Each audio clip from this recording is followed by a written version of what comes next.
of 43:26 to the end. When Joseph came home, they brought him the present that they had carried into the house. Now this is, the brothers have come back needing more grain because the famine continued. And they bowed to the ground before him. And every time we hear that expression, we remember his dream of how he dreamed that this would be happening. He inquired about their welfare and said, "Is your father well, the old man of whom you spoke? Is he still alive?" And they said, "Your servant, our father, is well. He is still alive." And they bowed their heads and did obeisance. And then he looked up and saw his brother Benjamin, his mother's son, and said, "Is this your youngest brother, of whom you spoke to me? God be gracious to you, my son." We assume he's speaking to Benjamin. With that, Joseph hurried out because he was overcome with affection for his brother, and he was about to weep. So he went into a private room and wept there. And then he washed his face and came out, and controlling himself, he said, "Serve the meal." And they served him by himself, and them by themselves, and the Egyptians who ate with him by themselves, because the Egyptians could not eat with the Hebrews, for that is an abomination to the Egyptians. Now we remember these servants probably knew that Joseph had been a Hebrew who was enslaved and then rose to this high position. But it's been several years and they may not, and we know he'd been fairly fully acculturated to the Egyptian way, and so there may not have been that separation anymore, but we don't know. His eating separately himself may have just been his station. Nobody was at his level to sit at his table. We don't know. But anyway, when they were seated before him, the firstborn according to his birthright, and the youngest according to his youth, and the men looked at one another in amazement. So they couldn't figure out, why are they sitting by birth order, and how did he know? How did he know that? But they didn't think about it very long. And portions were taken from Joseph's table and served to them, and portions were taken from Joseph's table, but Benjamin's portion was 5 times as much as any of theirs. So they drank and were merry with him, and it was, they had a happy time. But anyway, there are all these little aspects there. And I pointed out the taboos of the eating cross-culturally was fairly common, and it had both interreligious concerns as well as just what people are used to and comfortable with, and what foods are available in their particular parts of the world. And the question, we remember in Jesus' day, the table fellowship, where the different groups who were the sinners, who weren't acceptable, who were unclean, maybe ritually unclean, were not acceptable at table. And that's what really upset the scribes and the Pharisees so much, was Jesus' table fellowship with the unacceptable. So it goes throughout cultures and goes way back. And, even with with the racism in our culture and, separate bathrooms for whites and blacks and, can't eat at the same restaurants, and all of that kind of dynamic within and between cultures and people have been with us for centuries. And some of, there are different reasons those things happen. For the Jewish people, it was to set them apart, to be sacred and holy, and to be different, so that they didn't intermingle and become lost and lose their identity. So there were strict rules for dress and diet and association in order to keep the purity which meant keeping the identity, and the importance of the identity was that they were God's chosen to live the way God commanded, so they could set an example to the world and be a light to the nations. So all of those things were positive and not judgmental and condemnatory in their purpose. Doesn't mean they can't become condemnatory and negative, a sense of superiority rather than a sense of service or being a servant and obedient. We also kind of see that in this process there can be a development of healthy eating. So one way to get the people to not eat things that are dangerous is to say it's forbidden. Don't ask questions, it's just forbidden. You eat pork, it tastes great, but if you learn after a while that a lot of people eat pork, they get the trichinella or trichinosis, and they get really sick, and it's bad for you. We don't know why or how it happens, we just know they eat pork, they have this problem. So don't eat it. But also, sometimes it's tied into religion, and we don't want to associate with that. Anyway, knowing these things makes me wonder who prepared the different dishes, and how would that Egyptian cook really know how to prepare the appropriate food for these guests? Well, the answer could be easy. Well, Joseph told him, and he was preparing special food and diet for Joseph. But then how would the brothers know that what was being served in this Egyptian household from Joseph's table would be acceptable for them if their diet was restricted in some way? They wouldn't know for sure. And it could be awkward. So do we eat whatever's put in front of us to be good guests, or do we stick to our dietary restrictions?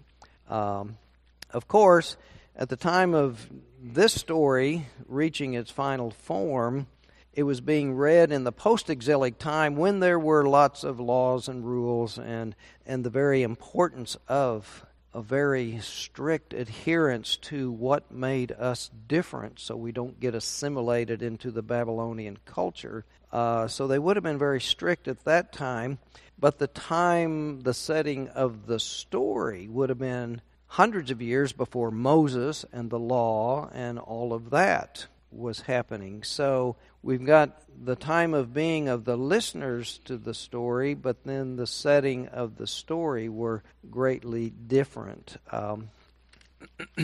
So we kind of wonder, well, how are they hearing that? Anyway, we don't know. It makes us wonder. But it raises questions for us if we dwell on this a while.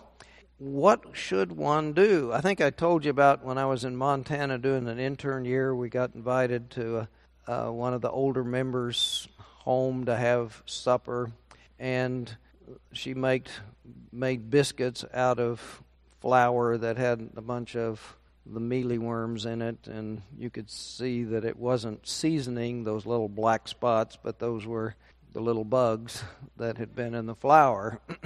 And are you gracious and butter it up and jelly it up and eat it anyway, or do you say, no thank you, appreciate it, but no thank you? What do you do? What do you do? Do you eat it and get sick, or do you maintain your dietary rules? You can say, oh, I'd love to eat those, but I'm on a gluten-free diet.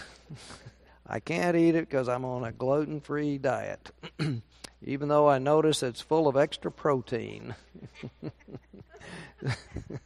So anyway, well, this was where we got to the end of the lesson last week, and I didn't get to tell you about one of my cross-cultural experiences that I found very interesting. Chris Chu, who's a member of our church, his wife Eloise had died, And I'd done the service for him and been with him through that. And then about a year later, his oldest daughter was going to get married, and they're going to have the wedding out in Los Angeles. And Chris asked if I could come out and officiate for the wedding because they didn't have a church and didn't have a pastor, and they felt close to me from being with them through the death and the funeral. So the whole experience is a huge, long story. I could spend all morning telling you about all the ins and outs. But the part that is significant here is that on the morning before the afternoon wedding, and we'd had, a lot of stuff going on the evening before. So I came down, I was in the hotel, I came down to eat breakfast around 9, and a whole bunch of Chris's relatives were there in the lobby. And they asked if I would eat with them. And I thought, well, sure, I'd be happy to. And I thought we were going to go this way back into the dining area and eat this one. This is California. All of this fresh fruit. It was so wonderful. And I was so looking forward to that breakfast. But they didn't go into the dining room.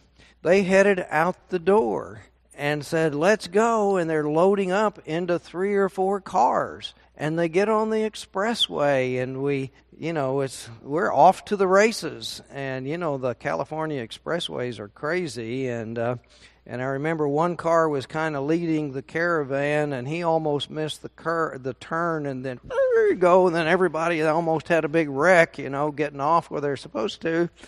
So about 45 minutes later, we pull into the parking lot of this Chinese restaurant. Everybody gets out. We go in. We go past all the, normal tables and stuff and go into a back room. And there's this big round table with a big lazy Susan, and we all sit around this big old table, and they start bringing out all of this food, all kinds of dishes. Some of it looked like sushi, kind of raw kind of stuff. And they even had what, you've heard of fried chicken and all the parts of the fried chicken, but you don't ever get the feet, the scratchers. Well, they had the scratchers. They were deep fried.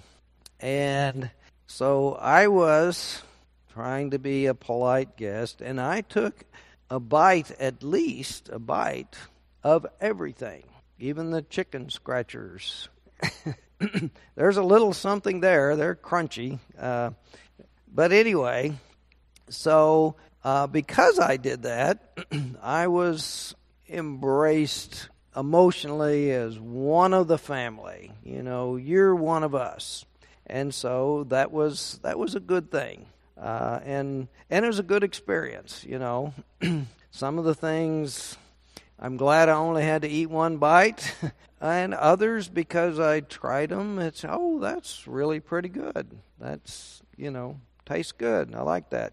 Anyway, at the feast with Joseph, there's one more very unusual thing that occurred, which didn't add up to making any sense.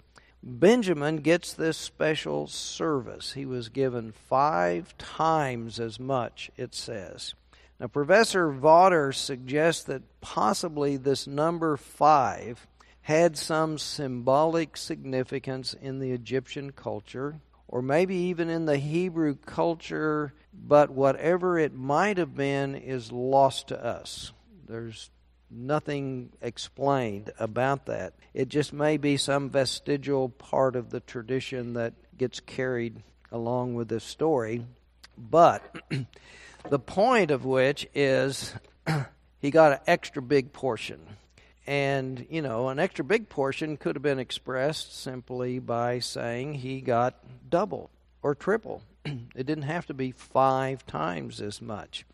Or another thought came to me. It wasn't, like everybody got a plate that was piled because Joseph was generous, and then here's Benjamin getting 5 plates full. It may have been a delicacy like shrimp cocktail, and there's only enough for each person to have one, and they would, savor the one. But here, Benjamin gets a plate full, or that little cupcake or wafer, In some restaurants, the dessert kind of thing is so rich. You take one little bite, and that's good, and the second bite is too rich, and it starts to, it's just overwhelming. So it may have been something like that, some delicacy that he gets extra portion. We don't know. But anyway, the point it's made that it raises the issue of he's singled out, he's given something special, which again is making the brothers think, what? Line us up by birth order, giving him the extra, it's just adding intrigue to the story of what's going on. Von Rad, in his commentary, raises the issue of age. He says, if we follow the little snippets that give us an indication of age, Joseph might have been about 37 years old when the brothers arrived. Now, if Benjamin is only a couple or few years younger, then that would make Benjamin at least 30. Not a boy, not a teenager. But in the telling of the story and the basic story doesn't pay a whole lot of attention to the numbers and the ages. And so it gets a little bit confusing if we're trying to figure all that out. But anyway, we get to the end of that one, and they drank and they were merry and they're having a happy time, which is setting up the contrast for the big trick that's coming next. Which, to get to that, let us hear the next part of the story and how it evolves at chapter 44.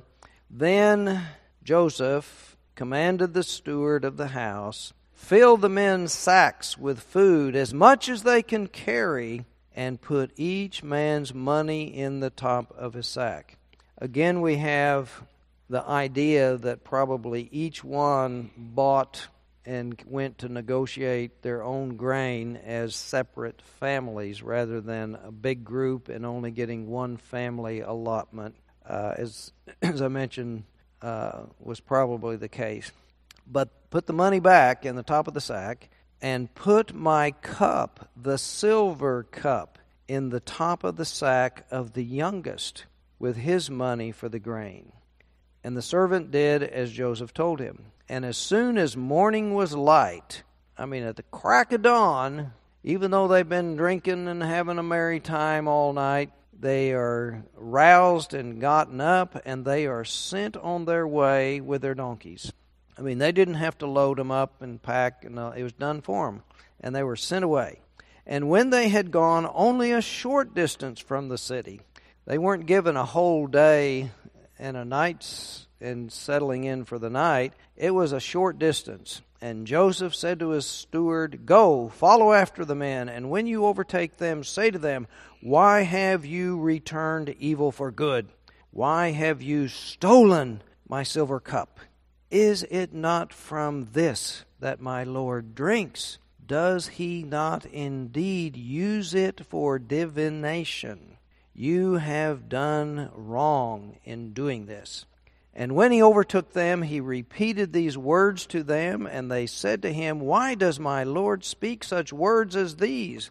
Now the brothers are speaking in unison. We don't have one who takes the lead. It's not Reuben, it's not Judah, but they're speaking in unison as a group. Far be it from your servants that we should do such a thing. Look, the money that we found at the top of our sacks, we brought back to you from the land of Canaan. See, they haven't discovered the money that was put in the second time. In fact, it's not mentioned again, that new set of money. Anyway, why then would we steal silver or gold from your Lord's house? And then in protestation of their innocence, should it be found with any one of your servants, let him die. Moreover, the rest of us will become my Lord's slaves. They're protesting, thinking they're totally innocent. Anyway, he said, even so, in accordance with your words, let it be. He with whom it is found shall become my slave, but the rest of you shall go free. Now that he said is the servant or the steward mitigating what they had protested that should be done.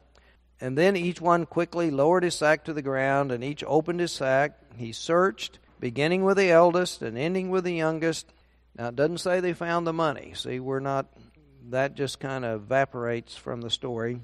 And the cup was found in Benjamin's sack. At this they tore their clothes. Then each one loaded his donkey, and they returned to the city. Judah steps forward as the spokesperson, and his brothers came to Joseph's house while he was still there. Now, while he was still there, if they got up at the crack of dawn and they went a ways and were pretty quickly caught and discovered this cup and came back, it's conceivable that it's still early in the morning and Joseph hadn't gone to work yet. But of course, Joseph is going to stay there and wait because he set this thing up. But anyway, so they come in and they fell to the ground before him. And again, we remember Joseph's dream. And Joseph said to them, "What deed is this that you have done? Do you not know that one such as I can practice divination?" Now, we're not sure why that's in there, other than, don't you know that I can read your minds and I can see things that normal people can't see? So if you do something like this, I'm going to find out. I'm going to know because I can practice this divination. Maybe that's what is meant there. Anyway, as Judah said, "What can we say to my Lord? What can we speak? How can we clear ourselves?" And that's kind of a rhetorical question. He's not asking for an answer. He's just saying, I give up, How can we prove this? I mean, it's impossible, would be kind of the unspoken word. And Judah said, what can we say to my Lord? What can we speak? How can we clear ourselves? And then he states, God has found out the guilt of your servants, not your divination, but somehow God has revealed our guilt. Here we are then, my Lord's slaves, both we and also the one in whose possession the cup has been found. But he said, "Far be it from me that I should do so. Only the one in whose possession the cup was found shall be my slave." So, but he said, meaning Joseph, no longer Judah speaking, "Far be it from me that I should do so. Only the one in whose possession the cup was found shall be my slave. But as for you, go up in your peace to your father." Get out of here. And so then Judah stepped up to him and said, "O my Lord, let your servant please speak a word in my Lord's ears, and do not be angry with your servant, for you are like Pharaoh himself." My Lord asked his servant, saying, "Have you a father or a brother?" And we said to my Lord, "We have a father, an old man, and a young brother, the child of his old age. His brother is dead. He alone is left of his mother's children, and his father loves him. Then you said to your servants, 'Bring him down to me, so that I may set my eyes on him.' We said to my Lord, 'The boy cannot leave his father, for if he should leave his father, the father should die.' Then you said to your servants, 'Unless your youngest brother comes down to me with you, you shall see my face no more,' meaning you won't get any more grain. When we went back to your servant my father, we told him the words of my Lord. And when my father said, 'Go again, buy us a little food,' we said, 'We cannot go down. Only if our youngest brother goes with us, will we go down. For we cannot see the man's face unless our youngest brother is with us.' And then your servant my father said to us, 'You know that my wife bore me 2 sons. One left me.' And I said, 'Surely he has been torn to pieces, and I have never seen him since.'" So the story is getting a little more detail of remembering and reminding the audience of all that's happened. If you take this one also from me, and harm comes to him, you will bring down my gray hairs in sorrow to Sheol, meaning I'm going to die in such grief, or maybe die from the grief. Now, therefore, when I come to your servant my father, and the boy is not with us, then as his life is bound up in the boy's life, when he sees that the boy is not with us, he will die. He will die from grief, is what's being said. And your servants will bring down the gray hairs of your servant our father with sorrow to Sheol. For your servant became, meaning me, Judah, surety for the boy to my father, saying, if I do not bring him back to you, then I will bear the blame in the sight of my father all my life. Now therefore, please, let your servant remain as a slave to my Lord. Let me, Judah, take the place of the boy. See, and he's not a boy, he's 30 years old or more. But anyway, and let the boy go back with his brothers. For how can I go back to my father if the boy is not with me? I fear to see the suffering that would come upon my father. And then we'll go just a few more verses into 45. Then Joseph could no longer control himself before all of those who stood by him, and he cried out, send everyone away from me. So no one stayed with him when Joseph made himself known to his brothers. And he wept so loudly that the Egyptians heard it, and the household of Pharaoh heard it, which must mean they were in such proximity of houses that it carried over to Pharaoh's, or it's a huge palace and it's like condominiums. Joseph's house is in the complex, but it's attached to the great palace of Pharaoh. And so he cried so loudly that the sound went so far into all of the other places. I am Joseph. Anyway, he revealed himself. He wept so loudly. And Joseph said to his brothers, I am Joseph. Is my father still alive? But his brothers could not answer him. So dismayed were they at his presence. Well, we're not going to go on with the rest of that yet, because there's a whole bunch of things up until there. So, after the feasting with Joseph, the brothers' donkeys have been loaded by Joseph's servants with the grain sacks, and, they're off at dawn and on the way. But before we get into the drama of finding the cup in Benjamin's sack, there's something mentioned twice, and that's about this divination. That Joseph practiced divination, and he used the silver cup in practicing this divination. Do you all know what divination is? You do. You do. I didn't look it up, a classic definition, but we know that there were a lot of practices, and it was a kind of superstitious thing, and it was a kind of magical sort of thing. And Joseph interprets the dreams of Pharaoh, but the magicians, or those folks who practice divination of dream interpretation, supposedly had this special skill, and that was one form of divination. But this thing about the cup,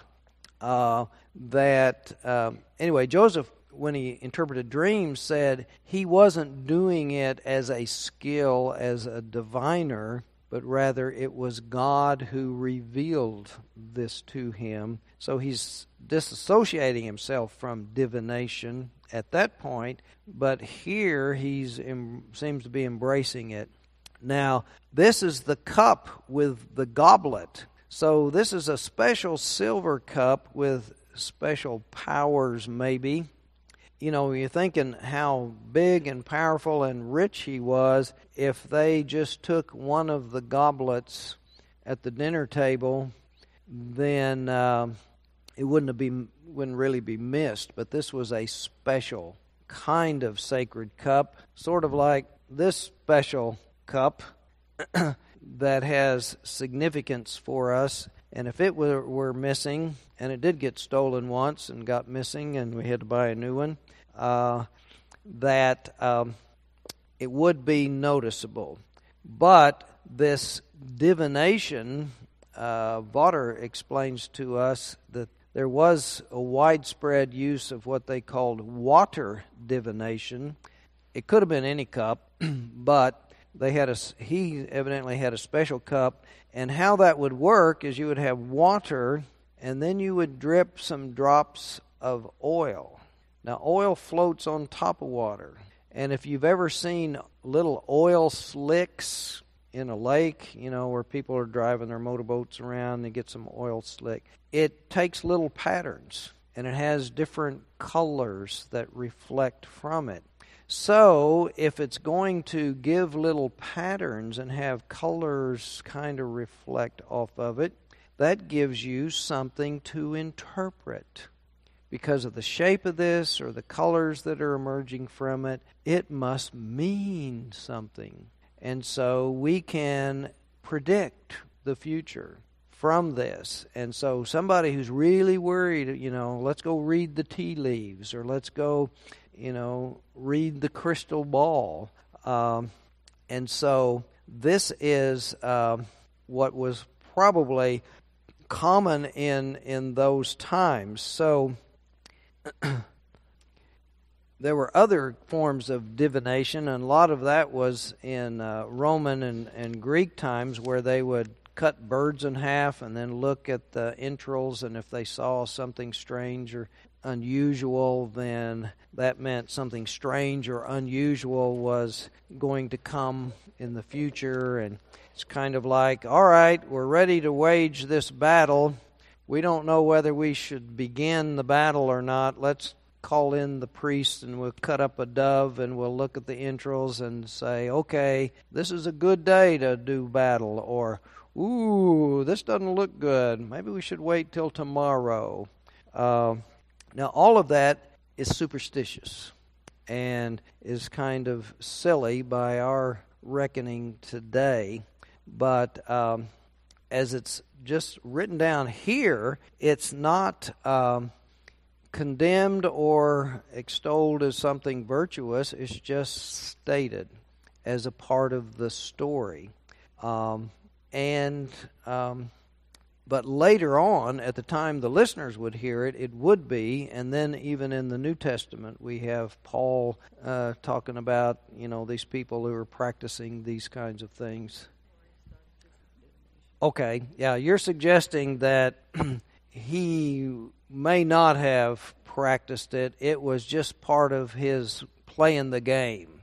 And that could be, and I'm thinking another reason it could have gotten in there is that in the primitive storyline, we don't know whether Joseph really practiced this divination because he did separate himself from it in the dream interpretation, saying God revealed it to him.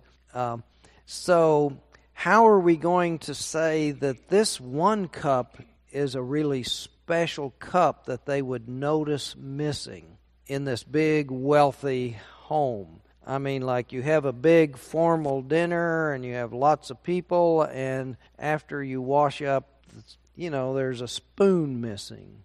Well, are you going to dig through all of the trash and get all dirty and nasty hunting for that spoon that might have gotten accidentally scraped off with the leftovers? What do you do when that happens? Depends on whether it's cheap or expensive silver.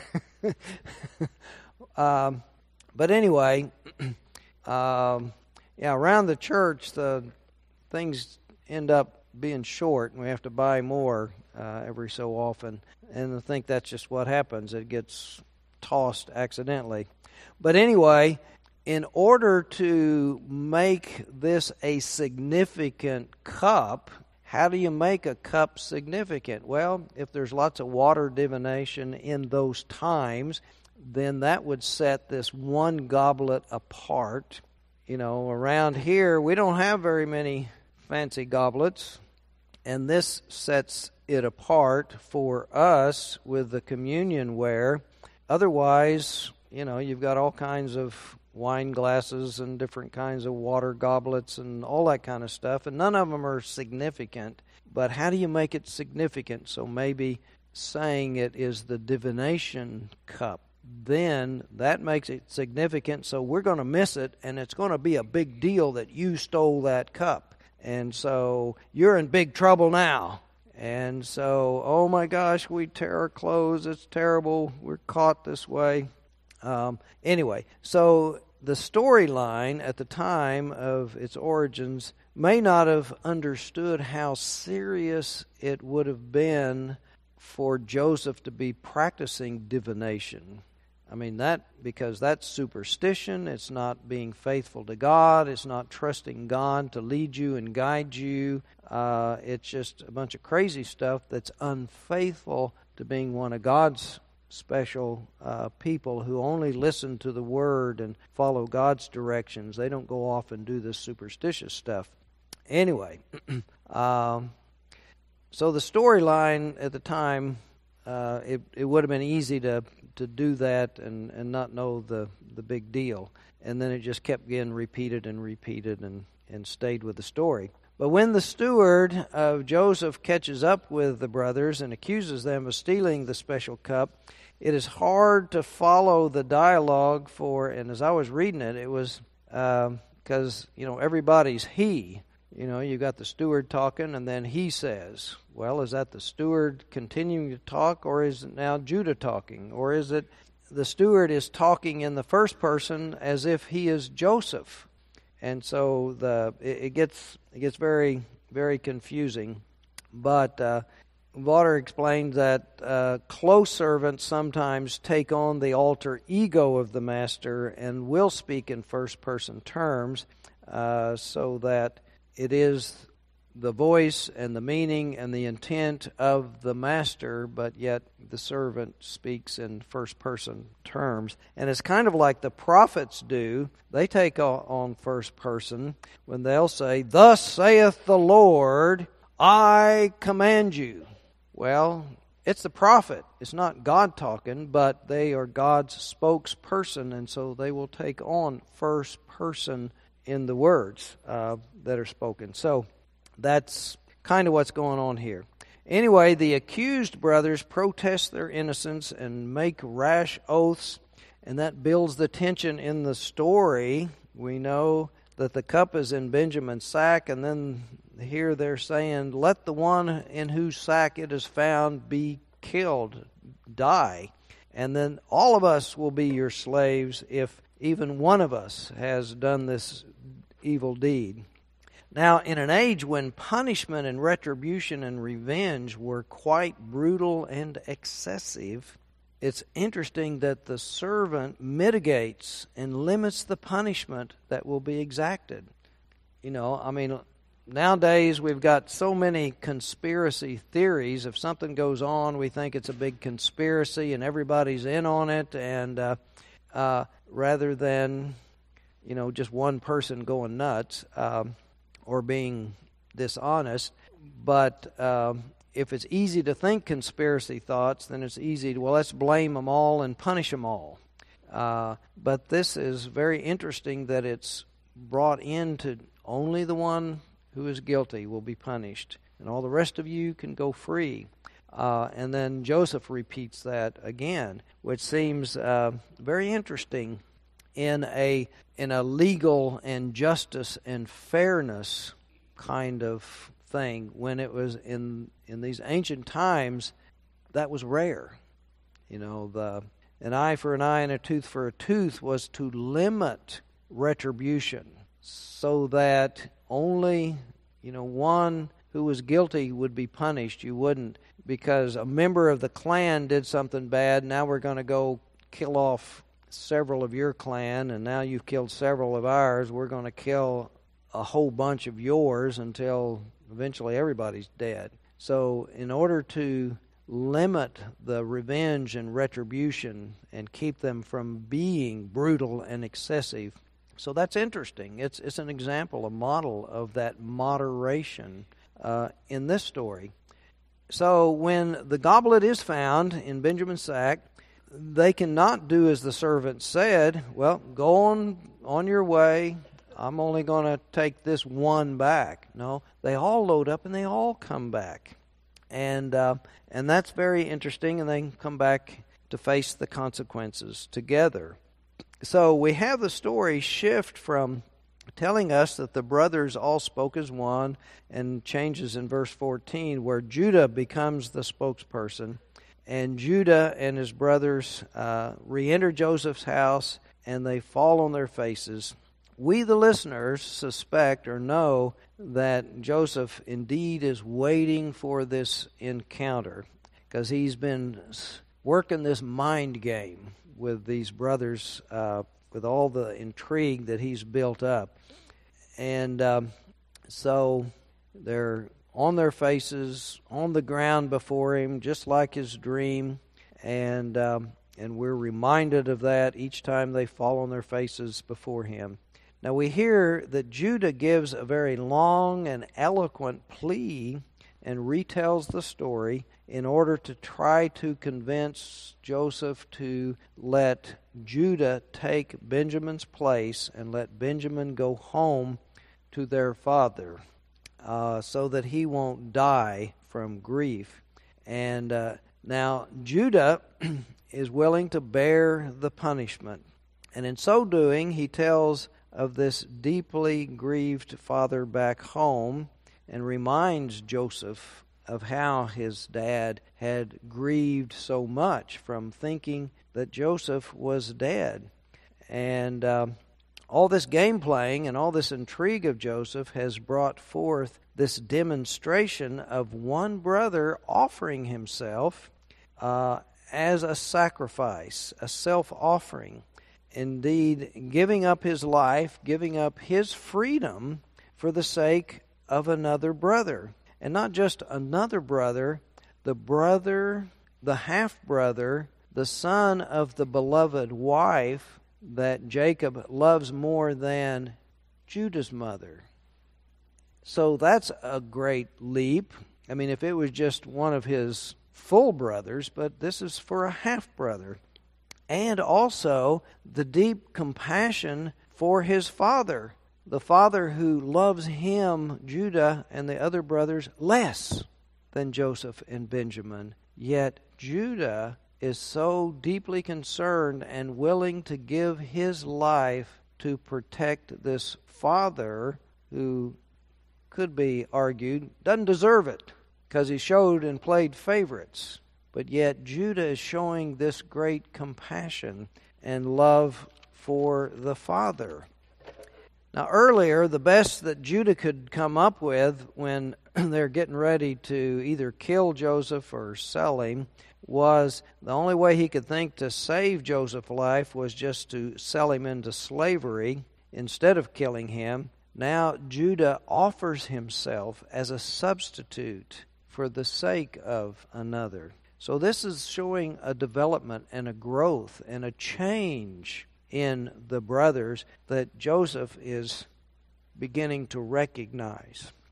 Now Joseph's plan of making his brothers face and relive the event of getting rid of him in order to prepare them, we suspect, for the reconciliation. And if he is going to forgive them, and not kill them, he's trying to, part of the reasoning of playing the games is suspecting that he wants to try to get them in a contrite attitude. So he has to have them remember and relive all of this. And so the reply of Judah, "What can we say to my Lord? How can we plead, or how can we prove our innocence?" is rhetorical. And God has uncovered your servant's guilt. Here we are then, the slaves of my Lord, the rest of us no less than the one in whose possession the goblet was found. So he's confessing guilt. We're all guilty. God has revealed our guilt to us. Now, Judah does not name the guilt, but we assume the narrator wants us to know that Judah feels like their earlier guilt has come back to haunt them, that their past has caught up with them. But it's not Joseph, the supposed Egyptian, who knows their true guilt. Judah is saying, God knows, and we are guilty. Your divination hasn't revealed the depth of our guilt or the reality of our guilt. It is God. So that's what the narrator is kind of putting into the story with Judah's words. It's not Joseph, it is God. But for the sake of my father who has grieved enough, this will kill him. Please let Benjamin and the others go for my father's sake. I will give myself, and for Benjamin's sake. Now, the present charge is false. Judah knows it, but the guilt is real, so he tries to atone for his former crime by confessing to the false charge in order to save his brother and his father. Now, Judah's plea tells of how much Judah loves the father and wants to spare the father grief. And it's interesting that Judah seems to show greater love for the father than Joseph has. Joseph's had this position, this money, this opportunity to send word to his father, I am still alive. I have not died. And Joseph hasn't done it. Ever think of that before? So Judah, in this great speech, is demonstrating a greater love for the father than Joseph has. He's lived in his luxury. Of course, he was busy. He had a lot of important stuff to do. But yet, if he's traveling around and going to all these sites, I mean, he could have run home and said, I'm alive. But he didn't. Now, that's the kind of thing for the Midrash and so forth, and for the rabbis to talk about and argue about for over hundreds and hundreds of years, and we just kind of blow by it to try to get to the New Testament and read about Jesus and such. But this is my nose itches like crazy today. I don't know what's doing that. Anyway. So we see that difference here. So anyway, but Joseph is very interested in trying to teach his brothers a lesson, and he's preparing them for the revealing of himself to them. So it might be that a forgiveness received would be more appreciated if they had to wallow in their guilt for a while. But he did not show this depth of love for Joseph, Israel, like Judah had just showed. Secondly, it's interesting that Judah showed such love and care for his father, who, as I said, had played the favorites and had loved these two sons, Joseph and Benjamin, so much more than the rest of the brothers. But we have, the expression in the New Testament, greater love hath no man than to lay down his life for another, that Jesus speaks. And so Judah's willing to do that freely, willingly. And then we get the impression that Joseph may have been hoping to continue for some time with this drama and this charade that's going on. But all of a sudden he is so overcome that he just has to say, everybody out, and then he reveals himself to the brothers. But we don't know if he had more ideas and things that he was going to keep playing games with them. But the great test that Joseph had been putting his brothers through was to set up a situation where they could escape and be free and sacrifice Benjamin. See, that was set up by the way this drama with the cup went. They could have done that, but they didn't. They all came back, and they all were essentially offering themselves in slavery in order to try to free Benjamin and let Benjamin go. And Judah was the spokesperson. But, if they had taken the easy course, it would have been easy. They could go back and tell their father, that spoiled brat Benjamin, you know what he did? He stole the special cup from this Egyptian. He stuck it in his sack, and he got caught.